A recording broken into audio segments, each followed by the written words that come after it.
وزیر اعظم شہباز شریف اور field marshal Asim Munir کی تہران کی گرینڈ امام خمینی مسجد آمد، شہید آیت اللہ سید علی خامنئی کی تجہیز اور تکفین میں شرکت، فاتحہ خوانی کی، شہید ایرانی سپریم لیڈر کو خراج عقیدت، اسحاق ڈار، بلاول بھٹو، محسن نقوی، عطا تارڑ، مراد علی شاہ اور دیگر وزراء بھی وفد میں شامل تھے۔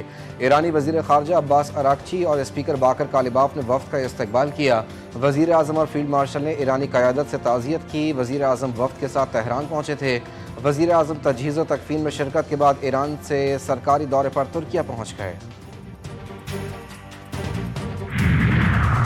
ایران کے شہید سپریم لیڈر آیت اللہ سید علی خامنئی کی نماز جنازہ کل تہران میں ادا کی جائے گی۔ انتظامات مکمل، جسد خاکی تہران کے جنوبی علاقے امام خمینی حسینیہ منتقل۔ نماز جنازہ میں مختلف ممالک کے سربراہان اور 100 سے زائد ممالک کے نمائندوں کی شرکت متوقع۔ جسد خاکی کو تہران سے قم، نجف اشرف اور کربلا معلیٰ بھی لے جایا جائے گا۔ شہید سپریم لیڈر کو مشہد مقدس میں روضہ امام علی رضا علیہ السلام کے احاطے میں سپرد خاک کیا جائے گا۔ ایرانی حکام کے مطابق جنازے میں 1 کروڑ سے زائد افراد کی شرکت کا امکان ہے۔ 8 جولائی کو ملک بھر میں سوگ کا اعلان۔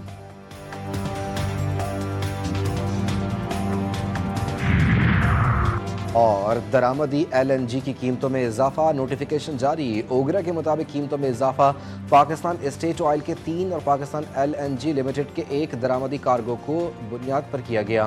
نئی قیمتوں کا اطلاق 1 جون سے ہو گیا۔ سوئی ناردرن گیس صارفین کے لیے RLNG کی قیمت میں 14.94 اور سوئی سدرن گیس صارفین کے لیے 16.17% اضافہ کیا گیا۔ سوئی ناردرن کے صارفین کے لیے نئی قیمت $19.52 اور سوئی سدرن کے صارفین کے لیے نئی قیمت $18.63 فی MMBTU مقرر کی گئی۔ امریکہ ایران جنگ کے خاتمے سے ایران کے ساتھ تعلقات کا فائدہ ملکی معیشت کو ملے گا۔ وزیر خزانہ محمد اورنگزیب کہتے ہیں ایران جنگ کی وجہ سے پالیسی ریٹ میں معمولی اضافہ ہوا، برآمد کنندگان کو ہر ممکن سہولتیں فراہم کی جا رہی ہیں۔ اگلے بجٹ کے لیے ابھی سے تاجروں کو تجاویز پر کام شروع کریں گے۔ تاجروں کے مسائل حل کرنے کے لیے کام کر رہے ہیں۔ حکومت تاجر برادری کے مسائل حل کرنے کے لیے سنجیدہ ہے۔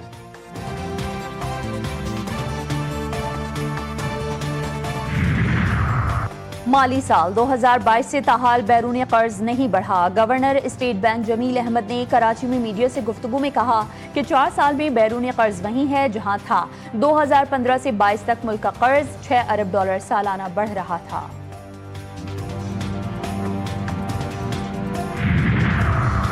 پیٹرولیم مصنوعات کی قیمتوں میں کمی کا امکان۔ ذرائع پیٹرولیم ڈویژن کے مطابق پیٹرول $6 اور ڈیزل کی قیمت میں $10 کمی کا امکان ہے۔ قیمتوں میں کمی کا نوٹیفیکیشن آج جاری کیا جائے گا۔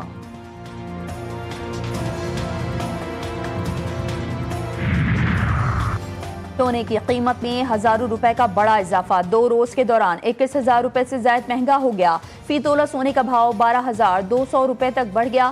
فی تولہ قیمت 4,40,936 روپے تک پہنچ گئی۔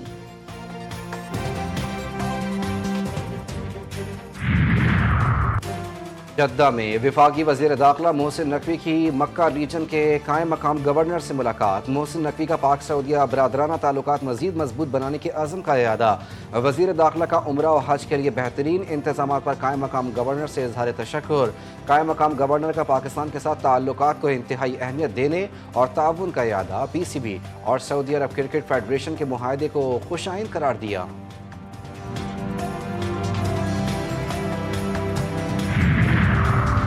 بھارتی نیوز چینلز مسلسل نامعلوم ہیکرز کے نشانے پر۔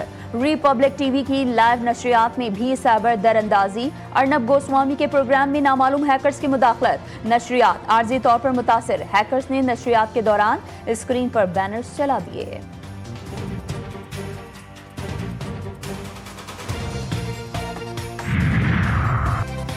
وینزویلا میں زلزلوں سے ہلاکتوں کی تعداد 2,595 تک پہنچ گئی۔ وینزویلا کی عبوری صدر روڈریگز نے بتایا کہ لاگویرا ریاست میں تقریباً تمام سرکاری اہلکار زلزلوں میں جان کی بازی ہار گئے۔ زلزلے کے باعث 189 عمارتیں مکمل طور پر تباہ ہو گئیں۔ سرچ اینڈ ریسکیو آپریشن جاری۔ روڈریگز نے مزید کہا کہ IMF کے ساتھ مل کر $20 کروڑ کا تعمیر نو فنڈ قائم کیا جا رہا ہے، جس میں جاری ہونے والی رقم گھروں کی تعمیر کے لیے استعمال کی جائے گی۔